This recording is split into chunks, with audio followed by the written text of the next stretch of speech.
అందరికీ నమస్కారం.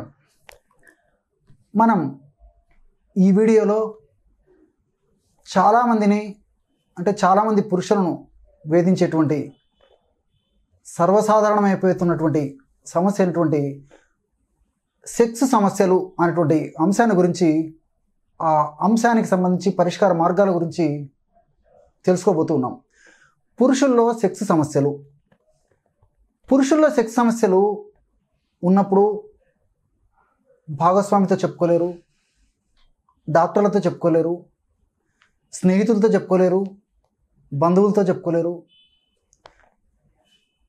మానసికంగా చాలా కుమిలిపోతూ ఉండేటువంటి పరిస్థితి చాలామందిలో ఉంటుంది.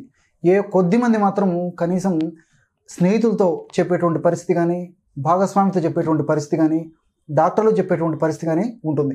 కానీ మెజారిటీ 100లో 80% 90% మంది మానసికంగా ఈ సమస్యలతో బాధపడుతూ సమస్యను మరింత జటిలం చేసుకునేటువంటి పరిస్థితి కూడా కలుగుతూ ఉంటుంది. పురుషుల్లో సెక్స్ సమస్యలు ఎలా ఉంటాయంటే, సెక్స్ మీద కోరిక లేకపోవడం, ఆసక్తి తగ్గడం, అంటే సంభోగ ఇచ్చ ఆసక్తి తగ్గిపోవడం, అసలు లేకపోవడం, అట్లే పురుషాంగం సరిగా స్తంభించకపోవడము, లేపన శక్తి తగ్గడం, పురుషాంగం స్తంభించినప్పటికీ చాలాసేపు ఉండలేకపోవడము, శీఘ్రస్ఖలనము, అట్లే ఆ స్ఖలనం జరిగినప్పుడు వీర్యం చాలా పలుచగా ఉండడము, వీర్య ప్రమాణం తక్కువగా ఉండడము, స్ఖలనం జరిగే సమయంలో మంట, బాధ, పోటు, నొప్పి ఇలాంటివి ఉండడము, ఇలాంటి వివిధ రకాలైనటువంటి లక్షణాలు పురుషుల్లో సెక్స్ సమస్యల రూపంలో వ్యక్తమవుతూ ఉంటాయి. ముఖ్యంగా షుగర్ వ్యాధిగ్రస్తుల్లో ఈ సమస్యలు మరీ ఎక్కువగా ఉంటాయంటే ఆశ్చర్యం వేస్తుంది. అట్లే మానసిక ఒత్తిడి, వ్యాకులత, ఆందోళన ఇలాంటి పరిస్థితులు ఉన్నప్పుడు కూడా ఈ సెక్స్ సమస్యలు మరీ ఎక్కువగా ఉండేటువంటి అవకాశం ఉంది. మరి ఇలాంటి సమస్యలు ఉన్నప్పుడు ప్రకృతి వైద్యం పైన, అంటే ఆయుర్వేద వైద్య విధానాలపైన, సహజ సిద్ధమైనటువంటి వైద్య విధానాలపైన, ఒంటింటి వైద్య విధానాలపైన, జానపద వైద్య విధానాలపైన, గృహ వైద్య విధానాలపైన చక్కటి అవగాహనను కలుగజేసుకోవడం వల్ల ఆ సమస్య నుంచి చక్కగా బయటపడేందుకు అవకాశం ఏర్పడుతుంది. మరి ఇంతకుముందు చెప్పుకున్నటువంటి ఈ సెక్స్ సమస్యలు కొందరిలో కొన్ని ఉండవచ్చు, కొందరిలో అన్నీ ఉండవచ్చు, ఇలా కొందరిలో 1-2 మాత్రమే ఉండవచ్చు. కాబట్టి ఈ సమస్యలు కొన్ని ఉన్నా అన్నీ ఉన్నా ఇప్పుడు మనం చెప్పుకోబోయేటువంటి 2 రకాలైనటువంటి ఔషధాలు చాలా చక్కగా ఉపయోగపడతాయి అన్నమాట. ఇవన్నీ కూడా అనుభవపూర్వకంగా మరి పేషెంట్లు వాడి వారి నుంచి ఫీడ్బ్యాక్ తీసుకున్న తర్వాత అందరికీ తెలియజేయడం జరుగుతుంది అన్నమాట. మరి ఈ సమస్య ఉన్నప్పుడు ఇప్పుడు చెప్పుకోబోయేటువంటి 2 ఔషధాల్లో ఏదో ఒకటి వాడుకుంటే సరిపోతుంది అన్నమాట. మొదటి ఔషధం ఎలా తయారు చేసుకోవాలంటే, పురుషుల్లో సెక్స్ సమస్యలు ఉన్నప్పుడు మొదటి ఔషధాన్ని ఎలా తయారు చేసుకోవాలంటే, ఉదాహరణకి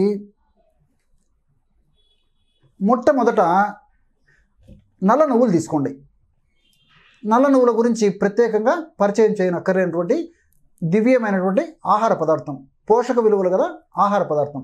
ఈ నల్ల నువ్వులను తీసుకొని దోరగా వేయించేసి పొడి చేసి పెట్టుకోవాలి. అట్లే రెండవది ఉసిరి పెచ్చులు. ఉసిరిక పెచ్చులను ఎండబెట్టడం వల్ల ఈ విధంగా తయారవుతాయి అన్నమాట. ఈ ఉసిరిక పెచ్చుల చూర్ణం కూడా మనకి మార్కెట్లో లభ్యమవుతూ ఉంటుంది. ఉసిరిక పెచ్చుల యొక్క చూర్ణం కూడా దీనికి అవసరం ఉంటుంది. ఔషధాన్ని ఎలా కలుపుకోవాలంటే, నల్ల నువ్వుల చూర్ణాన్ని ఒక 75 గ్రాములు కలుపుకోండి. నల్ల నువ్వుల చూర్ణాన్ని 75 గ్రాములు తీసుకోండి. అట్లే ఉసిరిక పెచ్చుల యొక్క చూర్ణాన్ని 75 గ్రాములు తీసుకోండి. 75 గ్రాములు నల్ల నువ్వుల చూర్ణము, 75 గ్రాములు ఉసిరి పెచ్చుల చూర్ణము. నల్ల నువ్వులను మాత్రము కొద్దిగా వేయించేసేసి చూర్ణం చేసుకోవాలన్నమాట. ఉసిరిక పెచ్చులను అలాగే పొడి చేసుకోవచ్చు, లేదా మనకు మార్కెట్లో కూడా చూర్ణం దొరుకుతుంది. 75 గ్రాముల చొప్పున 2 కలిపేసి ఒక గాజు సీసాలో నిల్వ ఉంచుకొని రోజు ఉదయం ఒకసారి, అదేవిధంగా రాత్రి పడుకునేటప్పుడు మరొకసారి 1/2 టీ స్పూన్ పొడి, అంటే ఇంచుమించు 2.5 గ్రాము ఈ యొక్క చూర్ణాన్ని 1/2 టీ స్పూను నెయ్యి, 1 టీ స్పూను తేనె కలిపేసి సేవించాలి.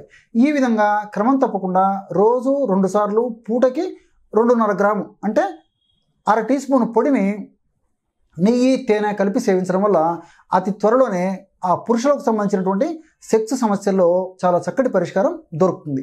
అట్లే రెండవ ఔషధం తయారీకి కావలసినటువంటి పదార్థాలు రెండే రెండు.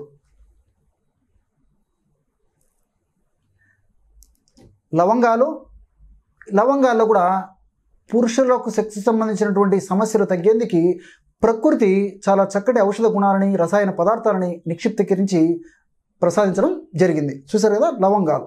అట్లే రెండవది పటిక బెల్లం. ఈ పటిక బెల్లాన్ని నవ్వుబోతు, కలకండ, మిశ్రి ఇలా వివిధ రకాల పేర్లతో వివిధ ప్రాంతాల్లో పిలుస్తూ ఉంటారు. పటిక బెల్లం కూడా మనకు సంవత్సరం అంతా కూడా మనకి మార్కెట్లో దొరుకుతుంది. ఔషధాన్ని ఎలా తయారు చేసుకోవాలంటే లవంగాలని కొద్దిగా వేయించేసేసి మిక్సీలో వేసేసి పొడి చేసి జల్లించి ఉంచుకోండి. లవంగాల పొడి ఉదాహరణకు ఒక 20 గ్రాములు తీసుకున్నారనుకోండి, లేదా 30 గ్రాములు తీసుకోండి. లవంగాల పొడి ఒక 30 గ్రాములు తీసుకోండి.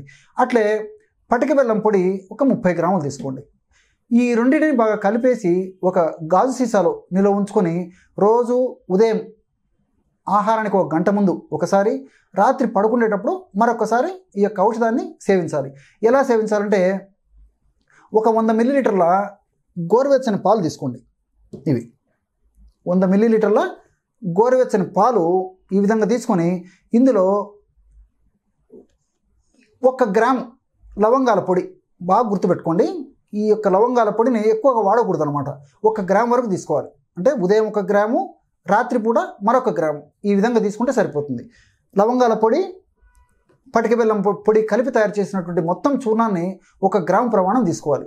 ఈ విధంగా ఉదయం పూట 1 గ్రాము ఈ యొక్క ఔషధాన్ని, రాత్రి పడుకునేటప్పుడు మరొకసారి 1 గ్రాము ఔషధాన్ని 100 మిల్లీలీటర్ల గోరువెచ్చని పాలలో కలిపేసి సేవిస్తూ ఉండాలి.